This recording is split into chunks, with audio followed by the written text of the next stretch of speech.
তো আজকে আমরা তোমাদের বাংলার যে লখার ২১-এ আবু বকর সিদ্দিক রচিত যে গদ্যটা রয়েছে, এই গদ্যের যে সৃজনশীল প্রশ্নটা তোমাদেরকে দেওয়া হয়েছে, আজকে মূলত আমরা এই প্রশ্নের উত্তরটা নিয়ে তোমাদের সঙ্গে কথা বলার চেষ্টা করব। তো তার পূর্বে তোমাদেরকে কিন্তু যে গদ্যটা রয়েছে সেটা সম্পূর্ণ খুব মনোযোগ সহকারে পড়ে নিতে হবে। আমি আশা করছি তোমাদের হাতে সবার নিকট বই রয়েছে। তোমরা নিশ্চয়ই এই গল্পটা পড়ে নিয়েছো। এবং এখান থেকে যে শব্দের অর্থগুলো রয়েছে সেগুলো কিন্তু তোমাদের জন্য খুবই গুরুত্বপূর্ণ। তো তোমরা যদি চাও তাহলে আমি সেগুলো নিয়ে তোমাদের জন্য ক্লাস নিয়ে আসতে পারি। এবং আজকে আমরা মূলত যে প্রশ্নটা নিয়ে তোমাদের সঙ্গে কথা বলবো সেটা হচ্ছে তোমাদের পাঠ্য বইয়ের যদি তোমরা ১৩ পৃষ্ঠায় চলে যাও তাহলে এই প্রশ্নটা তোমরা দেখতে পাবে। ঠিক আছে? তো চলো আমরা প্রশ্নটা শুরুতেই দেখে নেই, তারপর আমরা উত্তর নিয়ে তোমাদের সঙ্গে কথা বলার চেষ্টা করব। তো ১ম এ দেখো যে প্রশ্নটা রয়েছে, ইশতিয়াক এবার বৃত্তি নিয়ে জাপানে লেখাপড়া করতে চলে আসায় শহীদ দিবস উদযাপন করতে পারবে না। তো এখানে একটা ব্যক্তি ইশতিয়াক নামে একজন ব্যক্তি রয়েছে। সে উচ্চ শিক্ষার জন্য জাপানে চলে যায়। অথচ প্রতি বছর সে প্রভাত ফেরিতে অংশগ্রহণ করত। বক্তৃতা, আবৃত্তি, আলোচনা শুনত। সে কথা মনে করে তার চোখ জলে ভরে আসে। মনে, মনে কিছু করার ইচ্ছা পোষণ করে। অতঃপর ইশতিয়াক আন্তর্জাতিক মাতৃভাষা দিবস ও এর ইতিহাস সহপাঠীদের কাছে তুলে ধরার পরিকল্পনা করে। ঠিক আছে? এখান থেকে তোমাদেরকে সর্বমোট ৪ টি প্রশ্ন করা হয়েছে।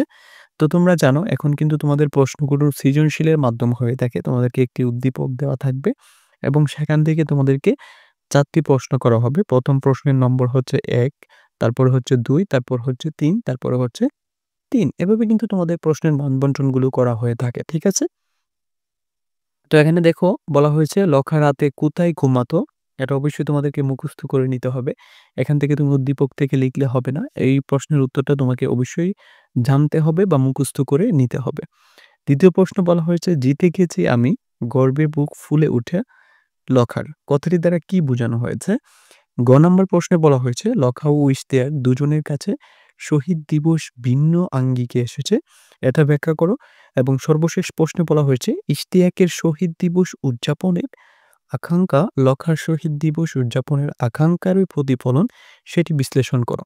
তো চলো আমরা এই প্রশ্নের উত্তরটা কি হবে সেটার নমুনা আমরা এখন দেখে নিচ্ছি। তার আগে বলে নিতে চাচ্ছি আমাদের এই চ্যানেলে কিন্তু তোমাদের ৭ম শ্রেণীর গণিত এবং অন্যান্য যে বিষয়গুলো রয়েছে ধারাবাহিকভাবে আমাদের ক্লাসগুলো রয়েছে। তোমরা চাইলে আমাদের চ্যানেলের সঙ্গে যুক্ত থাকতে পারো। তাহলে সবার আগে তোমার কাছে ক্লাসের নোটিফিকেশনগুলো পৌঁছে যাবে। তো চলো আমরা নমুনা উত্তরে চলে যাই। তো শিক্ষার্থীরা দেখতেই পাচ্ছ আমরা নমুনা উত্তরে চলে এসেছি। আমাদের ১ম যে প্রশ্নটি ছিল লখা রাতে কোথায় ঘুমায়? তার উত্তর হবে লখা রাতে ফুটপাতে কঠিন শানের উপর ঘুমায়। ঠিক আছে? ২য় প্রশ্নটি দেখো, জিতে গেছি আমি, গর্বে বুক ফুলে উঠে লখার। কথাটি দ্বারা কি বোঝানো হয়েছে? তার উত্তরটি হবে লখা ২১-এর প্রভাতে শহীদ মিনারে ভাষা শহীদের প্রতি ফুল দিয়ে শ্রদ্ধা নিবেদন করতে চায়। তাই সে ভোর রাতে ঘুম থেকে উঠে উঁচু রেললাইন, মস্ত নিচু খাত সাবধানে পেরিয়ে পায়ের কাঠা ঢোকার কষ্ট, ঠান্ডা, কাশি, কেকশিয়ালের ভয় উপেক্ষা করে গাছে উঠে মগঢাল থেকে এক থোকা ঠুকঠুকে লাল ফুল পেড়ে নিয়ে মাটিতে নেমে এলো। তো সে কি করলো? একটা গাছের বড় উঁচু একটি ঢাল থেকে একটা ফুল পেড়ে নিয়ে মাটিতে নেমে এলো। তখন বিজয়ের আনন্দে লখা উপযুক্ত মন্তব্যটি করে। এবং সে কি মন্তব্যটি করে? যে আমি জিতে গেছি। লখা কি করছে? শহীদদেরকে শ্রদ্ধা নিবেদনের জন্য সে খুব ভোরে ঘুম থেকে উঠে সকল বাধা উপেক্ষা করে সে এক থোকা ফুল নিয়ে আসে।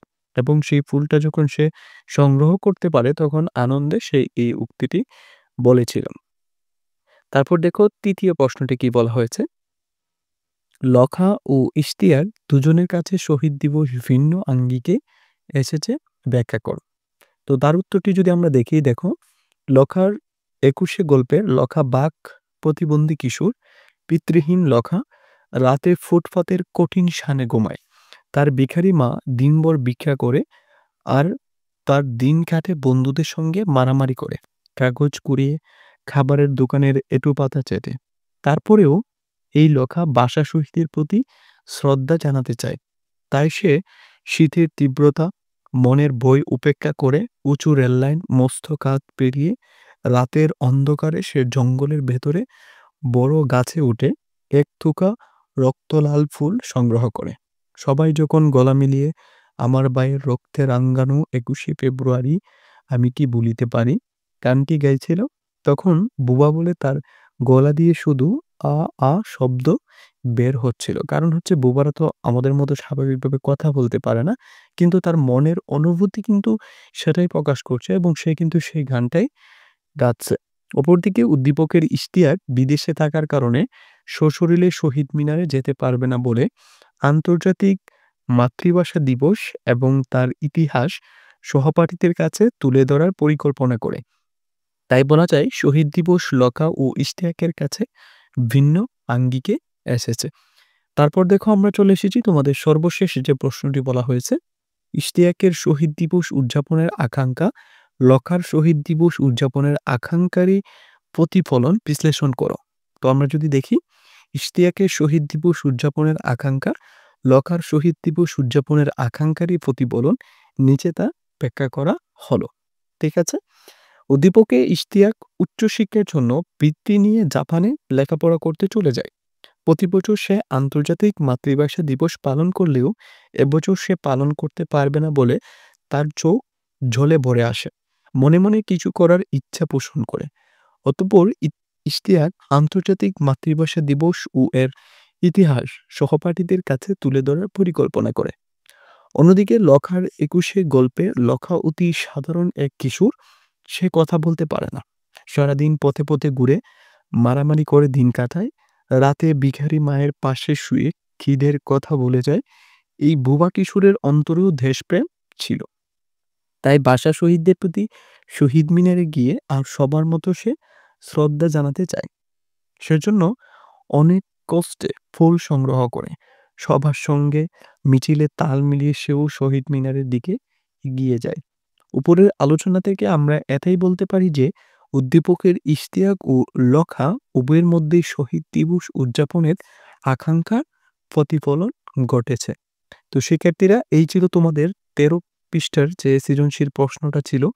এই প্রশ্নের নমুনা উত্তর। আশা করছি তোমরা বুঝতে পেরেছ।